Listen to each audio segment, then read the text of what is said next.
Hey everybody, Captain B-Nard back here with another Wi-Fi battle. So today we have our fourth match against the infamous JoeyFontaine here on Brilliant Diamond and Shining Pearl. We've battled a lot over the years, so yeah, we are having a mid-tiered match today, and yeah, so you can see his team there on the side. Pretty cool, pretty interesting team here. Joey is known for bringing some pretty OP stuff, but he has definitely something that looks a little more interesting this time, which is cool. As you can see, I am using the same team that I used in the last game, so yeah, what do I want to lead with is the question here. So, I think we're just going to go ahead and make the safe play-ish, I guess. We're going to go ahead and lead with the Raichu this time. And we'll see how that works out. So yeah, we have definitely not had the best of luck here against Joey on BDSP, so hoping to turn that around with this one. So he is going to go ahead and lead with the Primeape, I should say, as we lead with the Raichu. So this could go one of two ways here. So if he is not Scarf, I believe we outspeed him. If he is, he'll outspeed us. So this is definitely going to be a dangerous first turn for us. We could risk losing Raichu early here if he is Scarf. A lot of time these things are, so that could be a problem. So yeah, definitely an interesting decision to be made here. I think he may indeed just, you know, it's because even if he is Scarf, there's no guarantee he'll try to take us out. So, you know what? I think we're gonna have to just make maybe a little bit of a risk here and try to go for a Choice Specs Volt Switch here first. We're gonna do that, as he is in fact Choice Scarf, so he does outspeed us, or I would assume hits a U-turn, which is gonna do quite a lot of damage, actually taking us down by almost half, and he does get the pivot. The only good thing about this is that he does not have an electric immunity on his team, so we are going to get the slower pivot on him, so we'll be able to bring in a matchup. So he is going to go for the Volbeat here. And yeah, we are going to go ahead and nail this thing with a Choice Specs Volt Switch, which is going to take it down to about a quarter HP, which is always nice. And we do get our pivot here, so we'll see. What do we want to bring in to face this thing? What do we want to bring in to face this thing? I think it's definitely a little early to do much of any setting up, so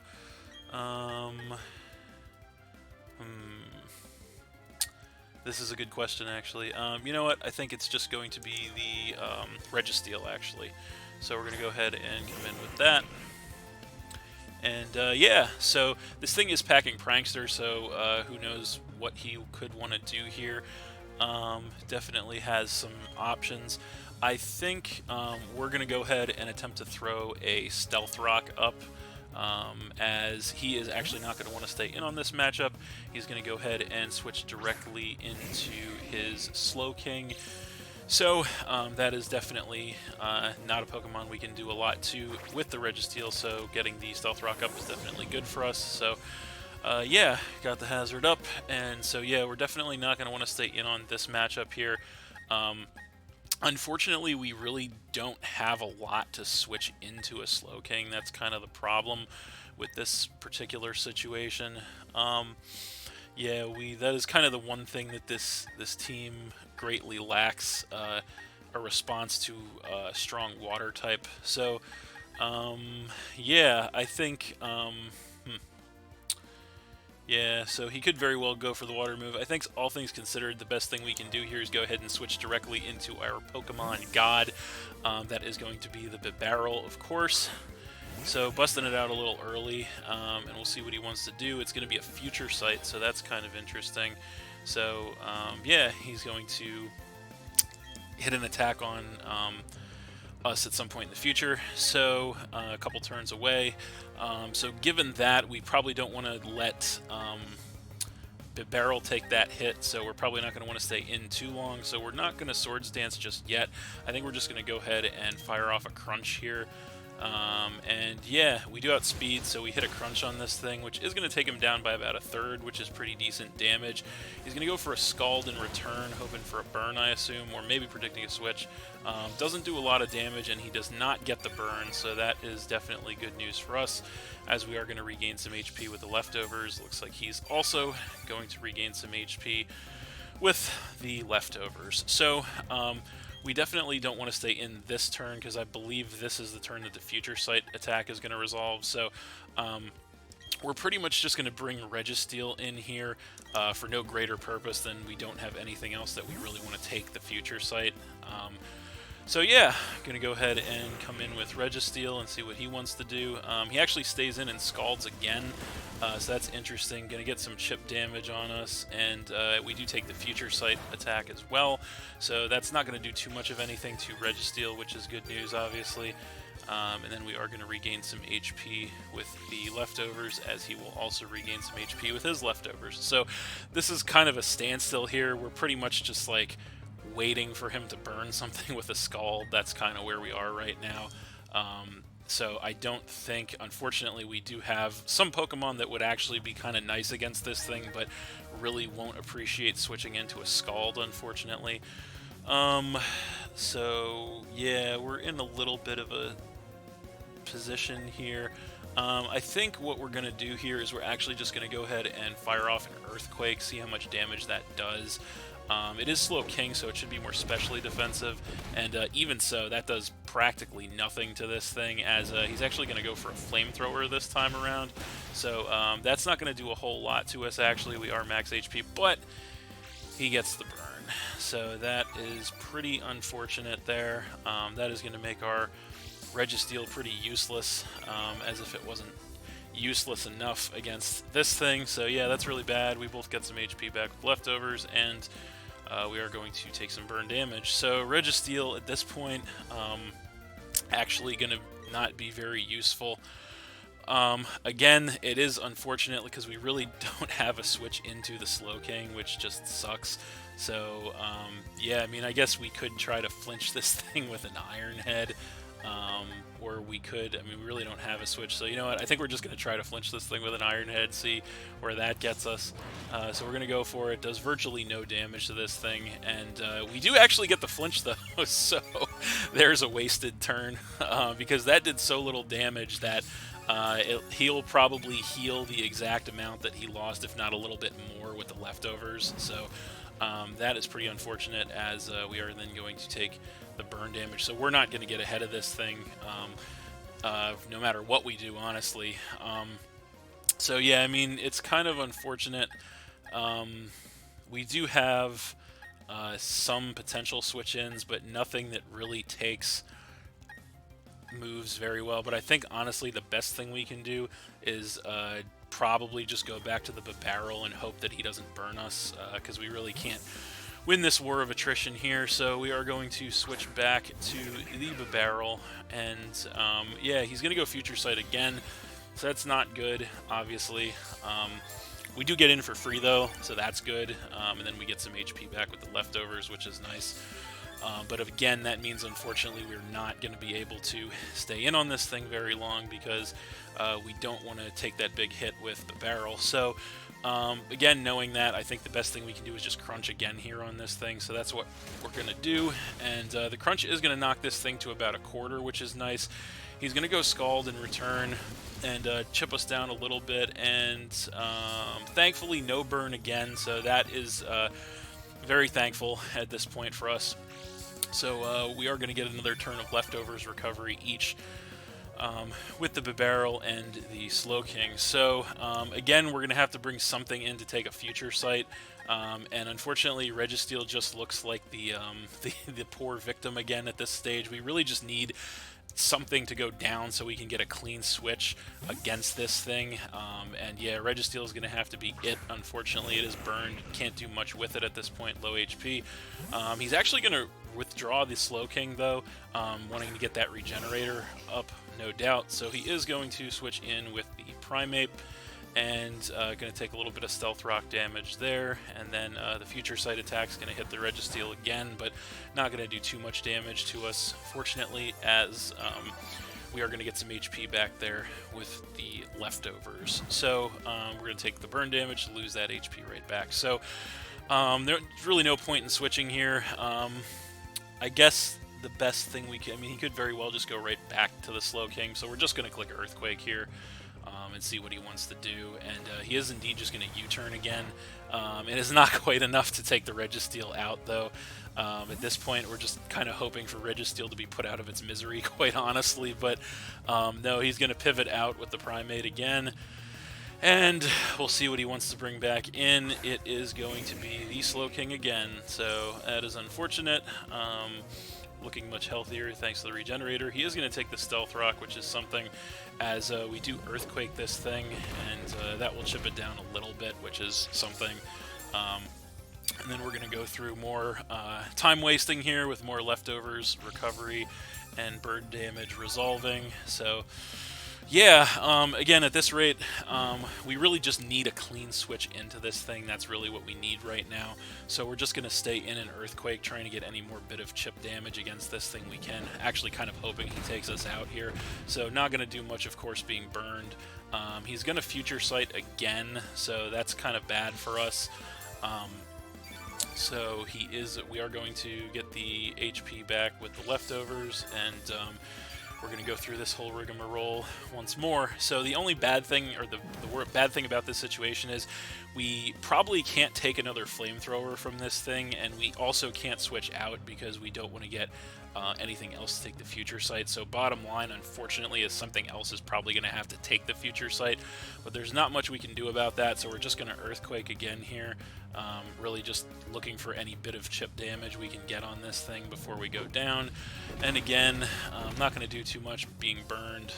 This thing is bulky, obviously. He is going to Flamethrower, and that is going to be enough to finally, mercifully, go ahead and knock out our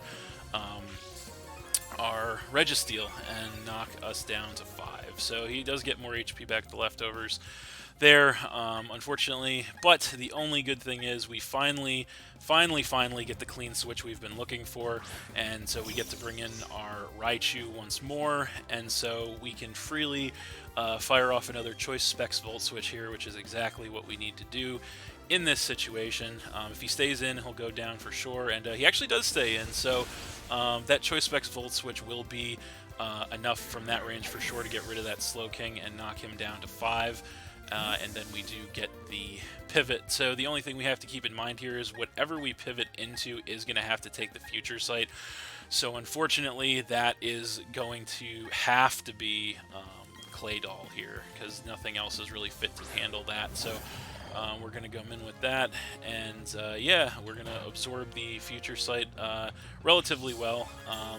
And then we are going to get some HP back with the leftovers. Only bad thing about this, of course, is he is going to get the matchup on us, which is not great. So we'll see what he wants to do in response, what he wants to bring in here, and it is going to be the Volbeat, actually, which is interesting.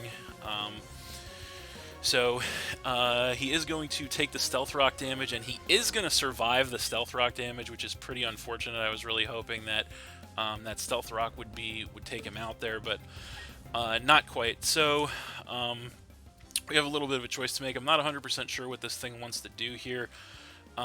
We could pretty safely go into the, I believe pretty safely go into the Moltres at this point.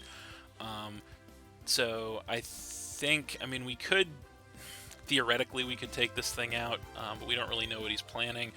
So, you know what, I think we're just going to go ahead and just play it safe here and go into Moltres, see what he wants to do.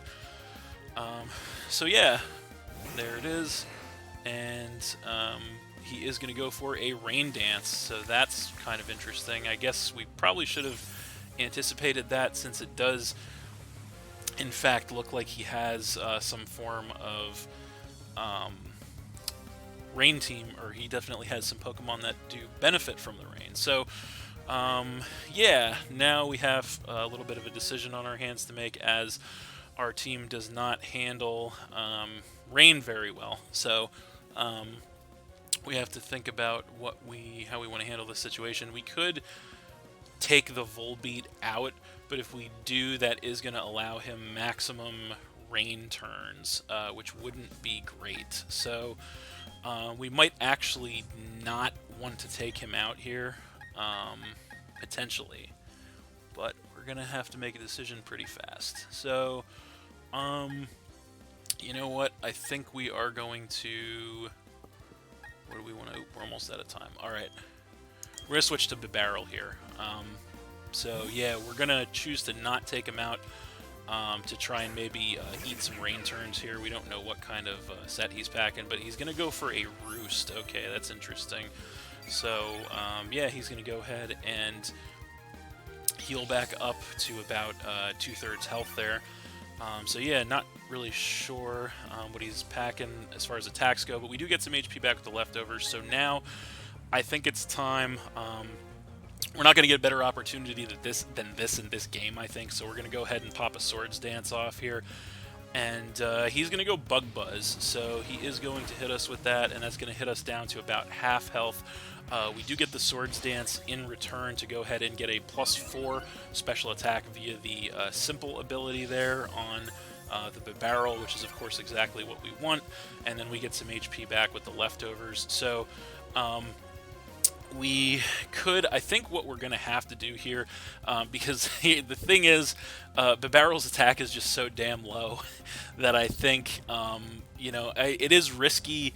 A little bit risky, perhaps, to do it again, to Swords Dance again. So you know what? I don't want to get greedy, so I think we're just going to go ahead and Aqua Jet, actually. So he's going to Encore. So is that going to trap us? I don't know. And it is going to trap us in, so that is unfortunate. So yeah, that is not good news for us. So we get another special attack, or I'm sorry, another sharp attack increase, but now we are trapped.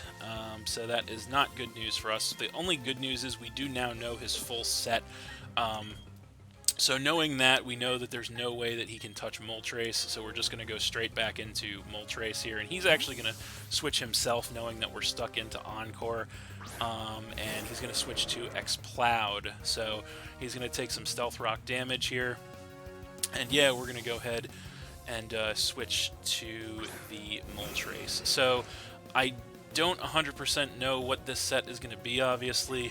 We can't go for our best move in this situation because the rain is still up. So, and he's still probably got a few more turns on that.